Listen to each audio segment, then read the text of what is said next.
नैमिषारण्य क्षेत्र में 88,000 महात्मा से सूत जी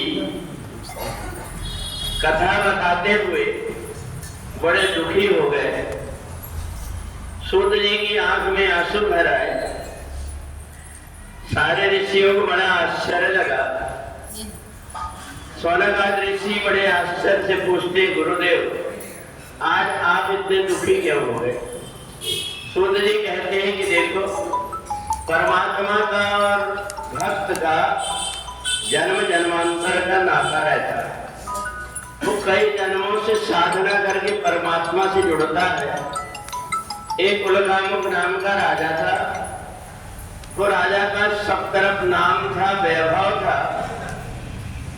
सारे राज्य में राजा को बड़े आदर से देखा जाता था। उसने जगह जगह पर मंदिर बनवाया, धर्मशाला बनवाया, कुआं खुदवाया, सब प्रकार के।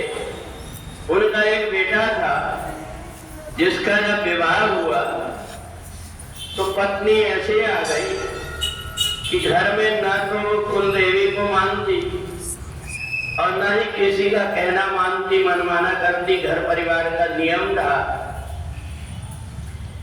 कि जब कभी भी कोई काम करना हो तो भगवान को पहले समर्पित करके भोजन बनाए, तो कुमय निवेदित भोजन करें।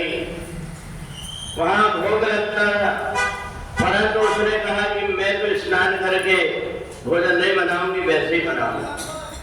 राजा बड़ा दुखी हो गया। धीरे धीरे उसकी कीर्ति भी धीरे धीरे नष्ट होने लगी। राजा का भी एक दिन शरीर छूट गया।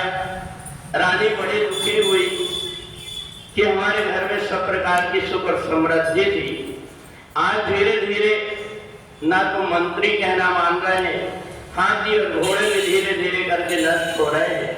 उसको बड़ा दुख लगा। तो जिस समय पर वो रात भर उसको नींद नहीं आई, रात्रि में जब वो देखती है कि भगवती जगदम्बा एक बूढ़ी माँ का रूप धारण करके आई और बूढ़ी माँ का रूप धारण करके आकर के देखती है कि वो जाग रही है, उसकी आंख से आंसू आ रहे हैं। तो बूढ़ी माँ ने कहा कि देखो, तुम्हारे घर की लक्ष्मी रूठ गई है, तुम एक काम करो, कार्तिक के महीने में जब छठवीं तिथि आती है उसके 2 दिन पहले से तुम भगवती जगदम्बा देवी की आराधना करना, देवी जी का ध्यान करना, भगवान विष्णु की मूर्ति रख करके, तुलसी रख करके और उनकी पूजन करना और माता जी से प्रार्थना करना कि हमारे घर में कहीं की कोई अला बला, इधर की कोई मैली वगैरह कुछ आ गई हो तो वो दूर हो जाए। तो इसलिए उसने सुबह उठ करके, जैसा उससे बनता था, सूर्य उदय के पहले उठ करके स्नान कर ली और 4 तिथि से भगवान सूर्य को अर्घ्य देने लगी। 6वीं तिथि में वो देखती है कि रात्रि में अपने घर से काली काली छाया निकल करके और बाहर जा रही है। उसके बाद में उसने देखा कि बहू की बुद्धि भी ठीक हो गई।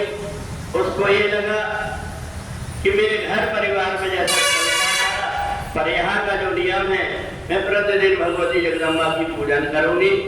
और वो पूजन करने लगी। उनके घर में वैसे के वैसे धन और वैभव आ गया।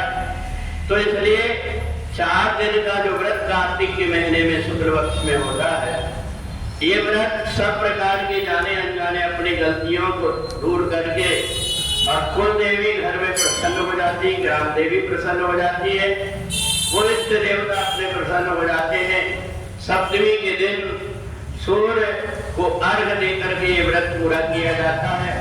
इसे 4 दिन का जो व्रत करता है उसके घर में सुख और समृद्धि आ जाती है। बोलिए जगदम्बा मैया की जय।